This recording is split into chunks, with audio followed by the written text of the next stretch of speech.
BJP के मंत्री व निषाद पार्टी के राष्ट्रीय अध्यक्ष संजय निषाद आज गाजीपुर में बाढ़ प्रभावित क्षेत्रों का निरीक्षण किया। इसी क्रम में गाजीपुर के सदर तहसील अंतर्गत गोसंदेपुर, सोलनपुर, गद्दोगाड़ा, मकसूदनपा इत्यादि स्थानों का निरीक्षण कर जायजा लिया और अपने कार्यकर्ताओं का हाल जाना।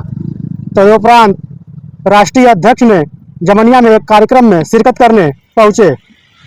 आपको बता दें कि वहां पे ग्राम प्रधान बाल कल्याण बिंद ने अपने ग्रामीणों को और क्षेत्रवासियों की समस्या को मंत्री से अवगत कराया। कैमरा पर्सन शिवम के साथ अमित उपाध्याय, एनबी न्यूज, गाजीपुर। मंत्री जी, आपके द्वारा बाढ़ प्रभावित क्षेत्रों का निरीक्षण किया जा रहा है, किस तरह का निरीक्षण है और क्या बतलाएंगे इसको लेकर? सर जी, एक गंगा पुत्र हैं और हम निषाद हैं, उनके गंगा पुत्र हैं। तो अपने समाज का दर्द, ये दैविक आपदा है, इसमें राहत ही और सरकार हमारी मुख्यमंत्री जी टीम के साथ खड़े हैं। अब तक के इतिहास में सबसे पहले बड़ी त्रासदी आई, फिर भी हम लोगों ने कैजुअलिटी रोकी और समय पर उनको हम लोगों ने राहत सामग्री दी। तो इनके बीच में आना सुनना, कुछ दिक्कतें हैं इनकी कि एक परमानेंट इनके लिए एक शिक्षा के लिए प्रोजेक्ट बने, व्यावसायिक शिक्षा बने, इन्हें आत्मनिर्भर किया जाए, इन्हें खुद अपनी समस्या के समाधान करने लायक इनकी सहायता देके आगे बढ़ाया जाए। कटान की यहाँ समस्या प्रधान जी ने बताया, तो उसको दिया कि अब शासन से करा दें उसको। दूसरी, यहाँ आने के लिए साधन में बीच का रास्ता डूब जाता, थोड़ा उसी उच्चीकरण चाहिए। और लोगों से पूछा, फसल बर्बाद हो चुका। अभी मैंने पूछा है तो उसके लिए सर्वे हो रहा है। बिना सर्वे के उचित जगह पर यहाँ एक आई है बात की जिनके पास भूमि नहीं है, वो दूसरे की भूमि बोते हैं और बटाई पर बोते हैं या व्यवहारिक रूप से बोते हैं। तो ये बेचारे आधा देते हैं, आधा उनको लेते हैं। तो चूँकि कागज़ में नाम उनका है, तो अभी बात हुई है सामाजिक रूप से उनकी एक बैठक करा देंगे, तो पैसा भले उनके खाते में आ जाएगा, लेकिन उन किसानों को भी दिला देंगे जो लोगों ने काम किया है। सर, प्रत्येक वर्ष नहीं तो 1-2 साल के बाद बाढ़ आती है और प्रत्येक साल यहाँ के लोग विस्थापित होते हैं। सरकार के द्वारा नाम मात्र का इनको सुविधा मिलती है, लेकिन इसका परमानेंट आपके पास कोई सॉल्यूशन है? पहले 1-2 किलो भूजा का पैकेट दे के फोटो खिंचाते थे। आज पूर्ण रूप से जितना हो सकता है एक परिवार को जो एक शुद्ध भोजन सभी लोग करते हैं, उस तरह के सारी व्यवस्था देकर, शायद वो इतना हम लोग देते हैं कि वो उठा नहीं पाता है। ठीक है, पूरा सब कुछ उसके अंदर राशन, उसके लिए वैकल्पिक भूजा, उसके लिए सब्जी के लिए है, उसके लिए बाल्टी है, उसके लिए सरकार खड़ी है। इसके अलावा भी जो फंसे थे उनको राहत सामग्री दी। तो अभी पहला काम है कि हम लोग अलर्टनेस शुरू किए हैं। सरकार ने पहले से टीम 11 बनाई, सतर्क रही, राशन व्यवस्था होती है, इसीलिए नाव और सब भी पहले दहशत फैलाया जाता था, लोग तैरने लगते थे, भागने लगते थे।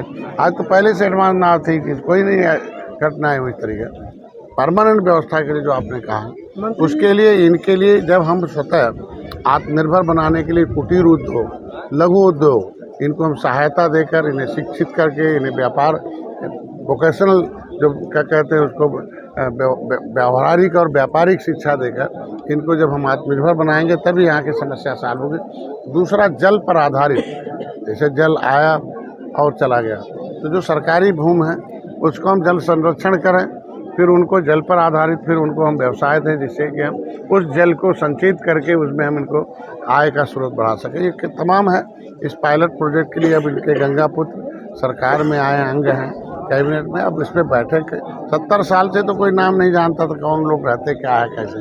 अभी परमानेंट इनके लिए मंत्रालय बन गया, मत्स्य मंत्रालय।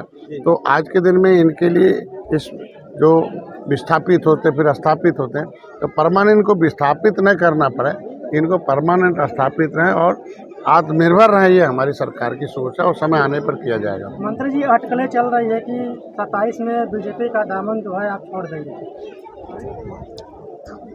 ये लोगों का झगड़ा लगाने का, आपस में लोगों के अंदर एक कमज़ोर समुदाय है, हमेशा सदियों से विभीषण रहे हैं हम, इनको गुमराह करते। कभी जब अम्बेडकर आए तो पैदा कर दिए गए एक बाबूजी, बेचारे गुमराह हो गए 70 साल से, लेकिन जिद ठाने रहे। कांसी राम आए, संवैधानिक अधिकार मिला। मुलायम सिंह आए, तब रामनरेश यादव को उतार दिया कांग्रेस, लेकिन वो भी वो भी जीत ठाने। आज के दिन में पिछड़ों में आज की पिछड़ों को सम्मान मिलना शुरू हो गया। तो डॉक्टर संजय भी जीत ठाने कि भी इनको भी संवैधानिक अधिकार मिलना चाहिए। और जब से मैं आया हूँ तब से कोई बिहारी बाबू आ जाते हैं, कभी और बाबू पैदा हो जाते हैं। तो वो तो समाज अब समझ गया कि विभीषण कौन है, कौन समाज को हम लोग देखो हम लोग मार्गदर्शक हैं, हम लोग नेता नहीं है। नेता से नहीं, नीति से।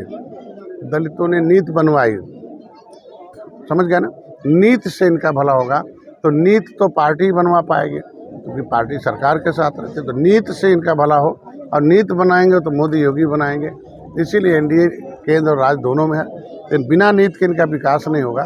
तो हम नीति बनवाने के लिए, नीति से सुरक्षा सम्मान दिलाने के लिए आए, परिभाषित हो जाए मझवार होता है, तो हम उनके सोच में कहाँ जाएंगे। मंत्री जी, एक बात है, जैसे प्रधान जी ने भी उठाया कि हर साल प्रतिवर्ष बाढ़ आती है और सड़क जो टूट जाती है, तो क्या उम्मीद लगाया जाए कि अब प्रस्ताव जाएगा निश्चित रूप से।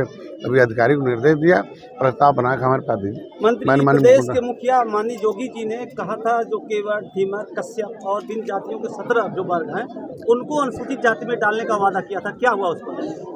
पहले मुख्यमंत्री हैं, जब वो नहीं थे तो हमारी आवाज़ थे, सड़क पर सदन में बोलते रहे। मुख्यमंत्री होने के बाद भी चुप नहीं हैं।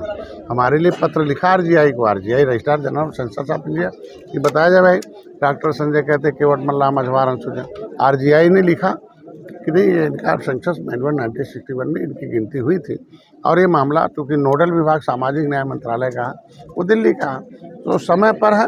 10% आरक्षण अगर पर को मिलेगा, महिला को मिल जाए, तो लिखा हुआ नहीं था और लिख गया। तो इनका तो परिभाषित करने का भी शुरू किया है।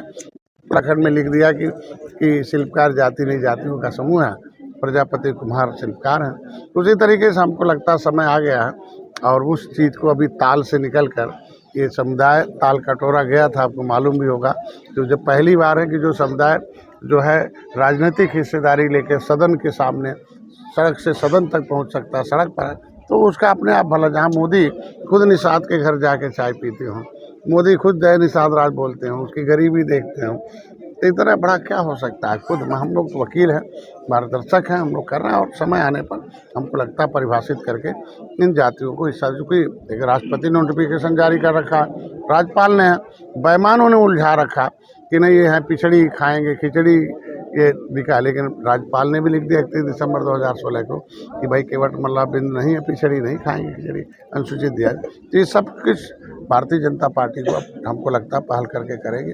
बाकी बात है तो भाजपा से पूछना चाहिए। मंत्री जी, बिहार में चुनाव होने जा रहा है और आपका पता नहीं चल रहा है। कैबिनेट मंत्री ओम प्रकाश राजभर का कहना है कि मैं तीसरे मोर्चे में संभालूंगा। देखिए, आज के दिन में बिहार में भी बहार आए, निषादों में वहाँ भी निषाद मछुआरे हैं, पूरा नदी किनारे, पूरा बेतवा, ये सब अपनी गंगा नारायणी किनारे बसे हैं। पूरा बिहार की आबादी अच्छी खासी निषाद है, और इनके साथ भी दर्द है। बेईमानों ने इनके साथ बड़ा धोखा दिया। देश तो आज़ाद कराया, क्रिमिनल कास्ट से उजड़ गया, भूमिहीन हो गए। आज के दिन में पाइपलाइन रोड पर हैं, एकदम झुग्गी झोपड़ी में है। 70-80% निषादों के बाद तो जमीन जायदाद है नहीं, शिक्षा नहीं है। देश राष्ट्रवादी 24 कैरेट के राष्ट्रवादी हैं। निषाद के अंग्रेज़ों के सामने झुकना पसंद नहीं किया, मरना पसंद किया। गुलामी पसंद नहीं की, मरना पसंद किया। कानून से उजड़े लोग हैं। क्रिमिनल कास्ट घोषित किया 12 अक्टूबर 1800 के। क्रिमिनल ट्राइब्स इंक्वायरी कमेटी अंतर समन्वय 1949-50 कहती है कि इनको 74 प्रकार की व्यवस्था, संविधान बन गया, प्रेसिडेंशियल ऑर्डर हो गया।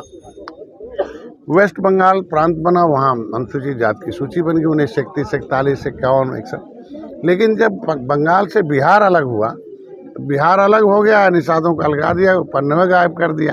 तो यही धोखेबाज जो उनको गायब करने किए हैं, उन्हें सत्ता से गायब करना है।